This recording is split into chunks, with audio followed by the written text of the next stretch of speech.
증평의 팔레트 생산 공장에서 불이 나 20억 넘는 재산 피해가 났습니다. 검은 연기띠가 하늘을 뒤덮으면서 신고 전화가 빗발쳤습니다. 충북의 코로나19 백신 접종 계획이 나왔습니다. 올 상반기까지 도민의 3분의 1인 60만 명 접종 완료가 목표입니다. 충북에서 임대 전용 택지가 첫 삽을 떴습니다. 3년 뒤부터는 공공과 민간 임대아파트 4,500세대 공급이 가능해집니다. 충북도청 이전 논의가 도의회에서 재점화됐습니다. 청주 출신 도의원 입에서 나왔는데 공론화될지 주목됩니다. 여러분 안녕하십니까? 계속해서 충북 지역 뉴스입니다. 오늘 증평의 플라스틱 팔레트 공장에서 큰 불이 나 25억 원이 넘는 재산 피해가 났습니다. 불길이 얼마나 거셌던지 검은 연기가 하늘을 뒤덮고 20km 밖에서도 목격될 정도였습니다. 이채영 기자입니다. 시뻘건 화염위로 시커먼 연기 기둥이 치솟습니다. 거대한 먹구름처럼 퍼져나가 주변 하늘을 온통 뒤덮습니다. 무섭게 타오르는 불길에 소방차가 물을 계속 뿜어댑니다. 오전 11시 50분쯤 충북 증평의 한 플라스틱 팔레트 공장에서 불이 났습니다. 야외 작업장에서 시작된 불은 공장 안으로 순식간에 옮겨 붙었습니다. 직원 50여 명은 바로 대피해 다친 사람은 없었습니다. 불멍자가 찢겨 나왔어. 원리시. 불 붙었잖아. 아이고, 어떻게 해야 돼. 아이고. 이곳에 쌓여있던 팔레트 완제품 8만 6천 개가 모두 불에 타버렸습니다. 현재는 불이 시작된 지 3시간 정도가 지났는데 제 뒤로 보시는 것처럼 아직도 큰 불길을 잡기 위한 진화 작업이 한창입니다. 하늘에서는 헬기 석대가 물을 뿌리고 땅에서는 소방관 120명, 장비 20여 대가 동원돼 화염과 사투를 벌였습니다. 붕괴 위험이 큰 데다 유독성 가스가 뿜어져 나와 진화에 애를 먹었습니다. 불에 한 번 붙으면 잘 타고 진화가 안 되는 그런 특성이 있습니다. 그래서 진화에 어려움이 있고 계속 119 상황실로 걸려온 신고 전화만 270여 건. 20km 떨어진 청주에서도 시커먼 연기가 보일 정도로 화염은 거셌습니다. 인근의 고속도로와 8,000m 상공의 비행기 안에서도 관측됐습니다. 1km 정도 뜬 데서 보고 지금 쫓아와 봤습니다. 상상외로다가 좀 크게 난 것 같습니다. 큰 불길은 4시간 만에 잡혔고 공장 3개동과 플라스틱 원자재 300톤이 타 소방서 추정 피해액만 25억 원에 이릅니다. 경찰은 야외에서 팔레트에 로고를 새기는 열처리 작업을 하다 남은 잔열이 다른 완제품에 옮겨 붙으면서 불이 시작된 것으로 보고 있습니다. MBC 뉴스 이채연입니다. 다음 달 말이면 충북에서도 코로나19 백신 접종이 시작될 것으로 보입니다. 135만 명 접종을 목표로 한 충북의 백신 접종 계획이 나왔는데요. 아직 유동적이긴 하지만 누가 먼저 맞고 장소는 어딜지 정재영 기자가 취재했습니다. 상황이 매일 변하고는 있지만 현재로선 식약처 심사가 진행 중인 아스트라제네카사의 백신이 가장 먼저 접종될 것으로 보입니다. 2번 맞아야 면역이 생기는데 충청북도의 시행 계획도 일단 다음 달 안에 허가와 공급이 예상되는 이 백신을 중심으로 짜였습니다. 3월까지 도내 예상 확보 물량은 24만 명분인 48만 회. 고위험군인 우선 접종 대상자가 먼저 맞습니다. 1순위인 의료기관 종사자와 집단시설 종사자, 2순위인 학교, 보육시설 종사자 접종이 끝나면 3순위인 65세 이상 노인 가운데 고령자들을 3월 말까지 접종합니다.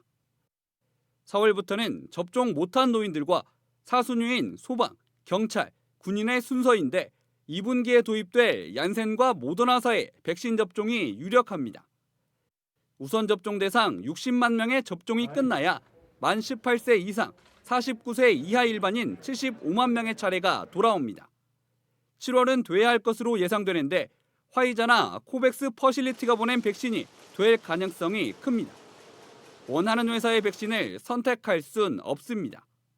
이런 것들이 전부 또 순차적으로 분기별로 지금 보급이 되기 때문에 국민들이 선택해서 백신 주사를 맞을 수는 없습니다. 접종 장소는 백신 보관 방법에 따라 초저온 냉동고를 가진 접종센터와 위탁 의료기관으로 나뉩니다. 독감 백신처럼 냉장 보관이 가능한 아스트라제네카와 얀센 백신은 각 지역 보건소와 600여 곳의 권역별 위탁 의료기관이 맞고 영하 70도 이하를 유지해야 하는 화이자나 모더나 백신은 세계 권역 19곳의 접종센터를 만들어 접종할 계획으로 정부 결정에 따라 더 늘어날 수도 줄어들 수도 있습니다. 화이자나 모더나는 그 냉동 보관이 가장 중요합니다. 보관 온도를 지켜줘야만 백신의 효과가 있기 때문에 저희가 초저온 냉동고를 자체 구입을 해서 시군에 보급하는 방식으로. 접종을 위한 의료 인력은 충북에서만 최소 4,500명 이상 필요할 것으로 추산돼 의료계의 협조와 정부의 비용 지원이 필수적입니다. 현재 접종센터 운영에 대한 세부 매뉴얼을 만들고 있고 접종센터를 운영할 수 있는 의료 인력과 또 여러 가지 행정적인 인력 등은 충분히 확보하도록 전체 부처가 같이 지원을 할 예정에 있습니다. 접종 비용은 전액 무료. 예방접종 추진단 구성과 시행 계획까지 마련한 충청북도와 각 시군은 이달 말 정부 계획이 확정되면 수차례 예행 연습을 진행할 예정입니다. MBC 뉴스 정재영입니다. 경기도 등 일부 지자체가 보편적 재난지원금을 지급하기로 한 가운데 충청북도는 당장은 계획이 없다고 답변했습니다. 이상식 도의원의 대집행기관 질문에서 이시종 지사는 아직 그 문제를 따질 단계가 아니며 지금은 코로나19 종식에 집중하고 피해 계층 지원을 검토하겠다고 답했습니다. 이 지사는 소비 진작 효과에 대해서도 근본적으로 고용이 창출돼 소비로 이어져야 한다며 경기 활성화에 무게를 뒀습니다. 충북의 코로나19 확진 환자가 엿새째 한 자릿수를 기록했습니다. 청주에서 자가격리 중이었던 30대 의사가 추가로 양성 판정을 받았는데 앞서 진천에서 확진된 의사의 배우자입니다. 충북의 누적 확진 환자는 1,479명으로 늘었고 청주 노인요양원발 80대 환자가 숨지면서 사망자는 47명으로 집계됐습니다. 충북도 의회에서 도청 이전의 필요성이 또다시 제기됐습니다. 그동안 도청 이전 요구는 여러 차례 있었지만 이번엔 청주가 지역구인 도의원이 나섰는데요. 청주 특례시 지정이란 조건이 붙었습니다. 신병관 기자입니다. 5분 자유 발언에 나선 허창원 도의원. 성장이 정체되고 있는 충북 경제에 활력을 불어넣기 위해서는 도청 이전을 통한 균형 발전이 필요하다고 제안했습니다. 이제는 제2의 청주시가 나올 수 있어야 한다며 이전 대상지로 혁신도시와 기업도시를 꼽았습니다. 도청 이전에 대한 준비를 제안합니다. 도청 이전으로 제2의 수보도시를 키워야 합니다. 도청이 옮겨간 청주는 특례시로 지정해 스스로 성장할 수 있는 자율권을 부여해야 한다고 덧붙였습니다. 85만 도시에 걸맞는 행정 자율권이 부여된 특례시로 만들어야 합니다. 그동안 도청 이전 필요성은 도의회 내에서도 여러 차례 제기됐지만 청주가 지역구인 도의원이 나서 도청 이전을 거론한 건 이례적입니다. 청주시는 특례시 지정이 무산되는 과정에서 충청북도의 반대 등을 겪으며 추진 동력의 한계를 느껴왔습니다. 도청 이전과 청주 특례시를 묶을 경우 도내 다른 시군의 지지를 받아 충청북도를 압박할 수 있다는 분석이 있습니다. 다만 도청 이전과 청주 특례시는 별개로 봐야 한다는 시각도 적지 않습니다. 또 도청 이전이 공론화되더라도 막대한 재원 마련을 위해 정부 지원을 받아야 하는 큰 숙제가 남게 되고 이전 지역 선정 과정의 또 다른 갈등도 해결해야 합니다. 그동안 도청 이전 요구는 이렇다 할 반응이 없어 메아리 없는 외침으로 끝나왔습니다.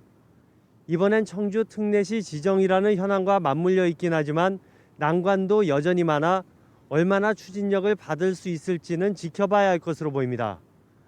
MBC 뉴스 신병관입니다. 충북의 주택매매 거래량이 한 달 사이 30% 급증했습니다. 국토교통부가 집계한 충북의 주택매매 거래량은 지난달 4,074건으로 한 달 전보다 29% 늘어 전국 시도별 평균 상승률보다 10%포인트 가까이 높았습니다. 인접 세종시는 같은 기간 매매량 상승폭이 159%로 충북의 5.5배에 달했고 대전도 충북의 2배가량의 상승폭을 보였습니다. 부동산 안정화 실패를 인정한 정부가 특단의 공급 확대를 예고한 가운데 충북의 첫 대규모 임대주택 택지가 청주에서 첫 삽을 떴습니다. 3년 뒤쯤부터 여기서 공급될 임대 아파트가 4,500세대입니다. 심충만 기자입니다. 지북지구로 불리는 청주 도심의 동남쪽 끝자락. 한적한 농지였던 이 일대 각종 중장비들이 일제히 시동을 걸었습니다.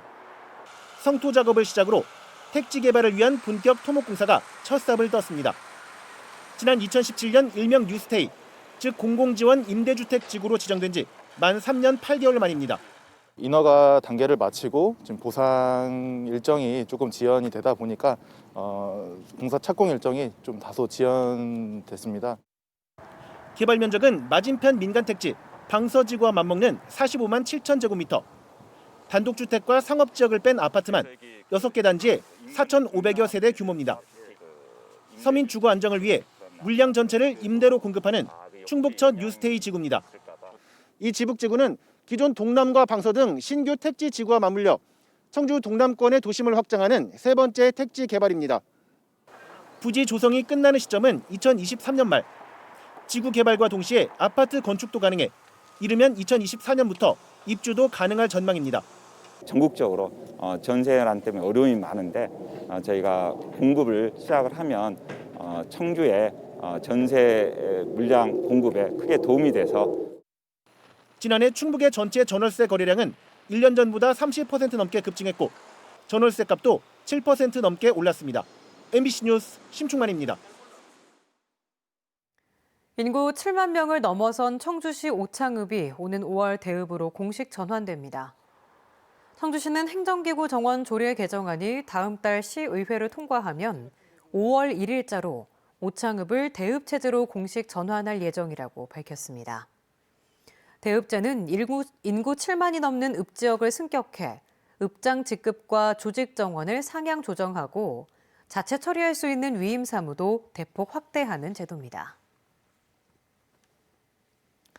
괴산 성모병원의 동일 집단 격리가 이르면 오는 21일 해제될 전망입니다.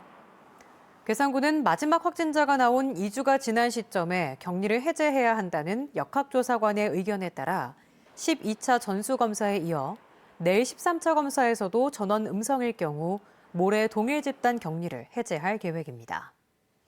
괴산 성모병원에선 지난달 15일 퇴원 전 입원 환자 2명이 확진된 것을 시작으로 모두 53명이 감염돼 7명이 숨졌습니다. 충북도 내 모든 장애인 거주시설 종사자를 대상으로 매주 한 번 코로나19 진단검사가 실시됩니다. 충청북도는 중증장애인 거주시설 종사자를 대상으로 거주시설만을 대상으로 하던 주 1회 진단검사를 전체 시설로 확대해 무증상 감염자를 조기에 찾아낼 계획입니다. 대상은 1,100여 명으로 비용은 무료입니다. 음성에서 5번째 고병원성 조류인플루엔자 의심 사례가 나왔습니다. 충청북도는 어제 음성 생강면의 한 산란계 농장에서 폐사율이 늘어 정밀 검사한 결과 H5형 조류인플루엔자 바이러스가 검출됐다고 밝혔습니다.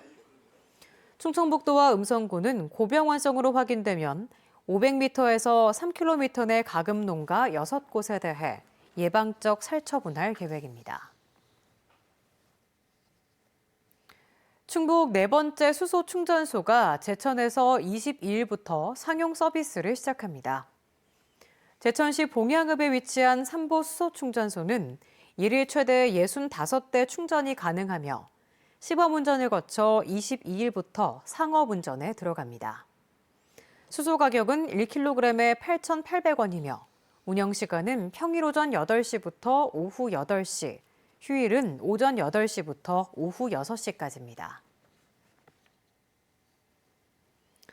팬데믹에 따른 교육 환경 변화에 발맞춰 충북 일선학교에 기가급 무선 와이파이가 추가로 구축됩니다. 도교육청은 상반기에 187억 원을 들여 유초중고교 481곳에 무선 공유기 1,236대를 설치하는 등 양방향 원격 수업 환경을 지원하기로 했습니다. 또 와이파이 환경 구축을 시작으로 학생 1인 1스마트패드 보급을 연차적으로 확대할 계획입니다. 충북지역 뉴스였습니다. 고맙습니다.